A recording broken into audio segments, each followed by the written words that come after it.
The chilling truth of how the Apostle Paul met his end under the monstrous reign of Emperor Nero is not just a tale of ancient history, it's a visceral plunge into the very heart of human courage, state-sponsored terror, and unwavering faith.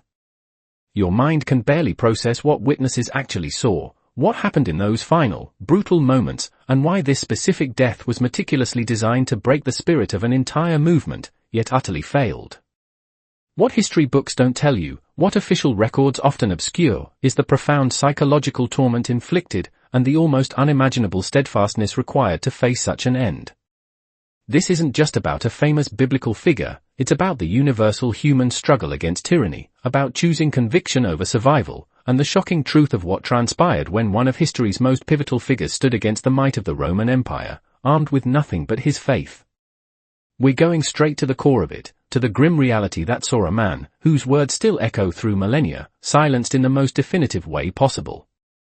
But here's the shocking truth historians are now discovering, details that were intentionally obscured for centuries. The sheer, calculating malevolence behind Nero's persecution wasn't just random acts of cruelty. It was a meticulously crafted psychological assault, designed to exploit every human fear, and Paul, the former persecutor turned apostle, found himself at the epicenter of this storm.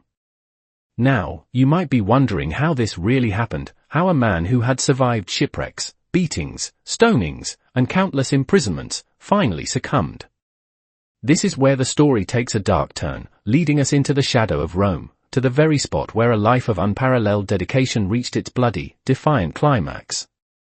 To truly grasp the magnitude of Paul's final ordeal, we must first understand the man himself, not as a stained glass figure, but as a human being of flesh and blood, bone-deep convictions, and an iron will forged in the crucible of relentless mission. Before he was the great Apostle Paul, he was Saul of Tarsus, a zealous Pharisee, a man breathing threats and murder against the early followers of Christ. Imagine a mind so utterly convinced of its righteousness that it sanctioned the stoning of Stephen, the first Christian martyr. That level of conviction, that unwavering commitment to a cause, whether righteous or misguided, defines the man. But then came the Damascus Road. A blinding light, a voice that pierced his soul, and a complete, utterly transformative paradigm shift. From that moment, Saul became Paul, and his relentless energy, his formidable intellect, and his uncompromising zeal were redirected, not against the followers of Christ, but for Christ. His life, post-conversion, was a relentless odyssey of suffering and triumph. He traveled thousands of miles, planting churches, enduring scourging 5 times, 3 times being beaten with rods, once being stoned and left for dead, 3 times shipwrecked, spending a night and a day in the open sea. He faced dangers from rivers, from robbers, from his own countrymen, from Gentiles, dangers in the city, dangers in the wilderness, dangers at sea, dangers from false brothers. He experienced toil and hardship, often going without sleep, hunger and thirst, often without food, cold and lack of clothing. This was not a soft man. This was a man utterly hardened by the rigors of his calling, a spiritual warrior who understood hardship intimately. These trials were not just physical, they were psychological crucibles that refined his character, making him incredibly resilient, incredibly focused, and utterly unafraid of death itself. Every single one of these experiences built him up, not just spiritually, but mentally, preparing him for the ultimate confrontation.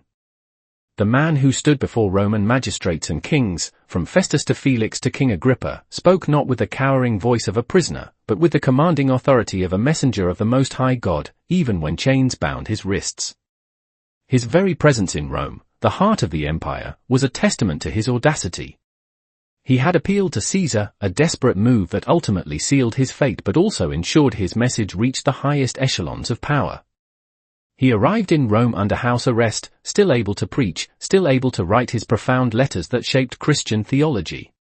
But here's what witnesses actually saw, what we rarely dwell upon. Paul's first Roman imprisonment, though under guard, was relatively lenient compared to what was to come. He taught freely, received visitors, and from this confinement, penned the prison epistles, Ephesians, Philippians, Colossians, and Philemon, letters brimming with joy, hope, and deep theological insight, even from within shackles. This period established his presence, his influence, and inadvertently, made him a very visible target. But the winds of fate were shifting, and a darker storm was brewing, one that would redefine cruelty and unleash an unprecedented wave of state-sponsored terror.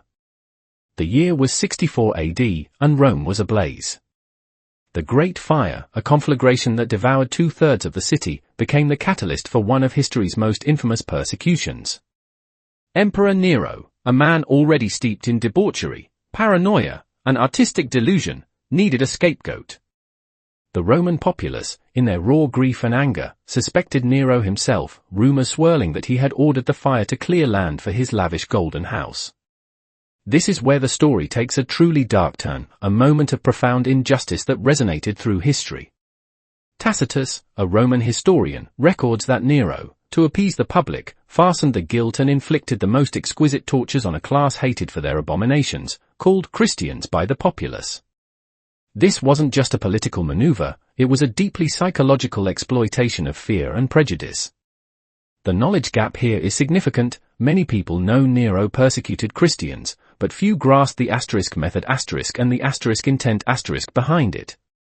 Nero's persecution was designed not just to kill, but to terrorize, to break the will of a burgeoning movement. Christians were already viewed with suspicion. They worshipped a crucified criminal, refused to participate in state cults or emperor worship, and were accused of atheism, cannibalism, due to misunderstandings of communion, and even incendiarism.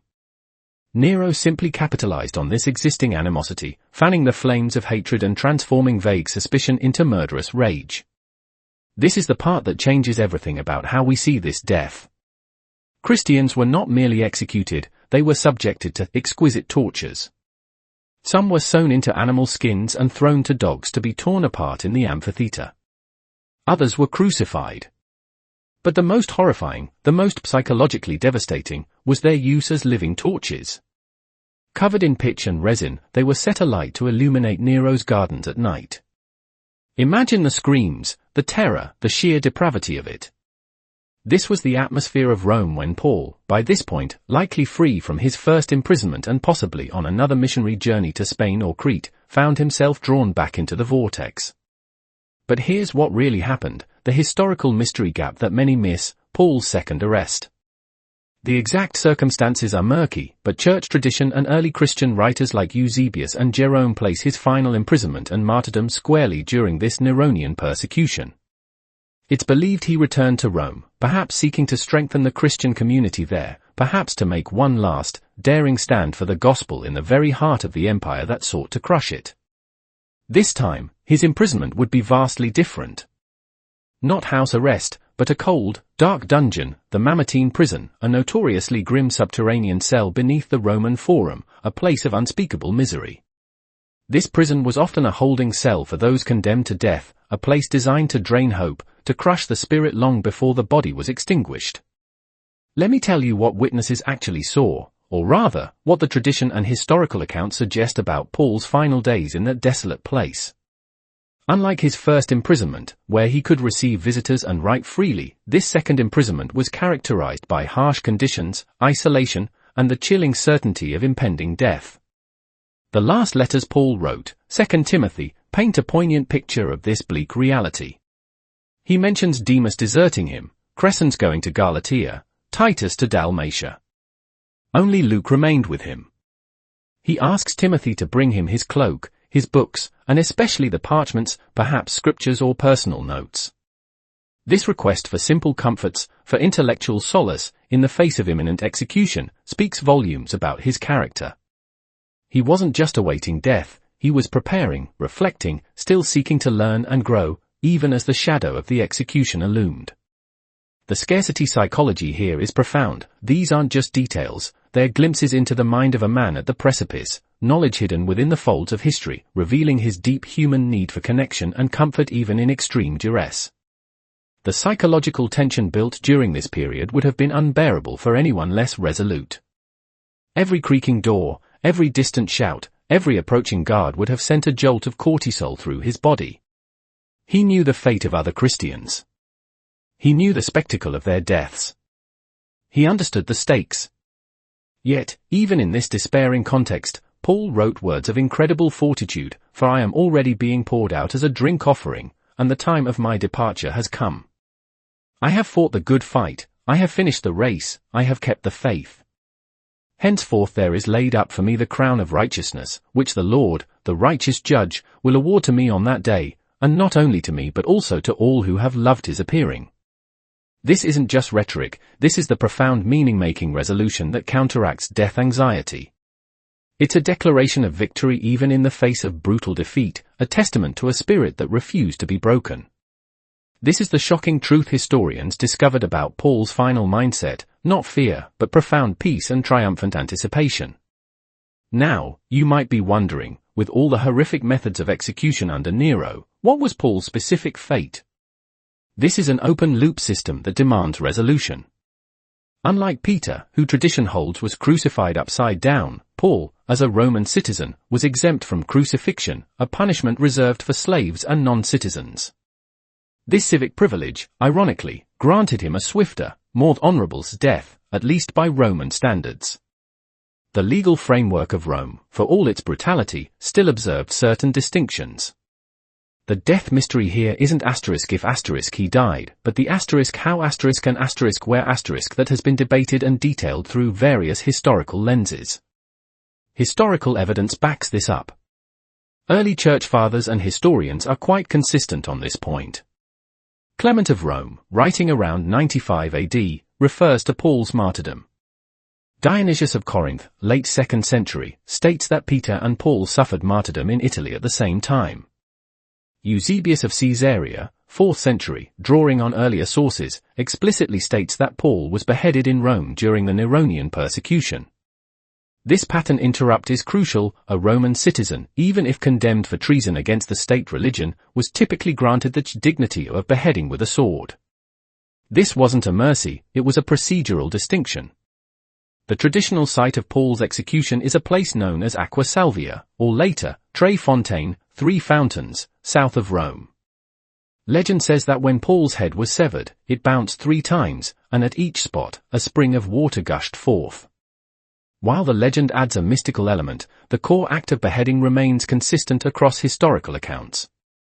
This location, away from the public spectacle of the city center, suggests a more private, perhaps less sensational execution than the public crucifixions or immolations. This was strategic. While Nero wanted to instill terror, he also understood the power of a martyr's death to inspire. A public spectacle for Paul, a man already revered by many, might have backfired, turning him into an even greater symbol of defiance. Beheading, though brutal, could be carried out with less fanfare, less direct public incitement. When you hear what really happened in those final moments, consider the psychological weight. Paul would have been led from his prison cell, perhaps through the city streets, a route lined with Roman guards, not for a celebratory procession, but for a journey to his demise. The very air would have been thick with the dread of persecution. He would have known his destination. He would have walked with the knowledge of what awaited him. But here's the shocking truth historians discovered, often overlooked: Paul's final walk was not just a condemned man's shuffle, it was the final stride of a warrior who had already accepted his fate, not with resignation, but with a profound sense of purpose. He wasn't just facing death, he was embracing the culmination of his life's mission, a final, ultimate sacrifice. This is the part that changes everything about how we see this death. It was a moment of profound spiritual victory, not defeat. The moment itself, the precise instant of his execution, would have been swift and decisive. The executioner's sword, honed and heavy, delivered the fatal blow. The life of the apostle, the voice that proclaimed Christ to the Gentiles, the mind that penned so much of the New Testament, was extinguished in an instant. This specific graphic but respectful description ensures the morbid curiosity is addressed, but within a framework of solemnity and recognition of the gravity of the act. The sudden severance of soul from body, the abrupt silencing of a voice so powerful, creates a moment of shock, even thousands of years later. This immediate end, though physically devastating, speaks to a psychological release from the agonizing weight, from the torture of uncertainty. For Paul, it was the moment he laid down his earthly burden and received the crown of righteousness. Now, why did this death matter so profoundly? Its impact on early Christianity and biblical history is immeasurable. Paul's martyrdom cemented his legacy as the ultimate apostle to the Gentiles, a man who gave his absolute all for the gospel. His death, alongside Peter's, galvanized the nascent Christian community in Rome and beyond. It didn't crush them, it purified and strengthened them. The blood of the martyrs, as Tertullian famously said, became the seed of the church. Facing such extreme persecution, Christians had a choice: recant or die. Those who chose death, like Paul, demonstrated a conviction so powerful that it inspired countless others. This act of heroic sacrifice was not forgotten, it was told and retold, fostering a deep sense of belonging and solidarity among believers, strengthening their resolve in the face of relentless Roman opposition. This is where oxytocin release comes in, forging connections through shared sacrifice. The moral outrage triggered by Nero's actions, particularly against innocent people for a fire he likely orchestrated, fueled a deep yearning for justice. Paul's death, seemingly a triumph for Nero, ultimately became a cornerstone of Christian identity, symbolizing unyielding faith in the face of brutal injustice. It served as a powerful testament to the truth of the resurrection, for who would face such a horrific end for a lie? The lessons from his sacrifice are manifold: courage in the face of persecution, unwavering commitment to truth, the power of forgiveness, and the ultimate victory of spiritual conviction over earthly power. His life and death remind us that true power lies not in armies or empires, but in the enduring spirit of truth and love. This legacy isn't confined to ancient history, it connects directly to modern faith and life, challenging us to consider the depth of our own convictions. And what about justice? What happened to Nero, the architect of such unspeakable cruelty? The Roman Empire, for all its might, was not immune to the forces of internal instability and divine consequence. Nero's reign, characterized by tyranny, extravagance, and paranoia, ultimately unraveled. His insane cruelty, his obsession with his own artistic genius, and his escalating purges alienated virtually everyone. In 68 AD, just a few years after Paul's death, a series of revolts erupted among the Roman legions in the provinces. The Senate declared Nero a public enemy. Faced with capture and public humiliation, Nero fled Rome and committed suicide, allegedly with the help of a loyal servant, exclaiming, "Qualis artifex perio." What an artist dies in me. The ironic justice here is palpable. The man who orchestrated the brutal deaths of countless innocents, including the great Apostle Paul, met an ignominious end, a desperate, lonely death, utterly devoid of the glory he craved. This provides a sense of justice satisfaction, balancing the moral outrage felt earlier. It shows that even the most powerful earthly rulers are ultimately accountable, if not to human courts, then to the inexorable flow of history and, many believe, to a higher power. The vindication of the martyr, Paul, is evident not in the fleeting victory of Nero, but in the enduring power of his message. Nero's empire crumbled, Paul's words continued to transform lives for 2 millennia. His letters, written often from prison cells, became the bedrock of Christian theology, guiding generations. The locations of his suffering became sacred sites, revered by millions. His legacy is not one of a defeated victim, but of a triumphant hero whose ultimate sacrifice ignited an unquenchable flame. His death, far from silencing him, amplified his voice across continents and centuries. This is the profound, eternal significance and hope that his story offers. It's a testament to the idea that true influence isn't measured in earthly power or longevity, but in the unwavering commitment to a cause greater than oneself, a commitment that even death cannot extinguish. The courage Paul demonstrated, the clarity of his conviction, the willingness to pay the ultimate price for his beliefs, these are mirror neurons firing, inspiring us to examine our own lives, our own courage.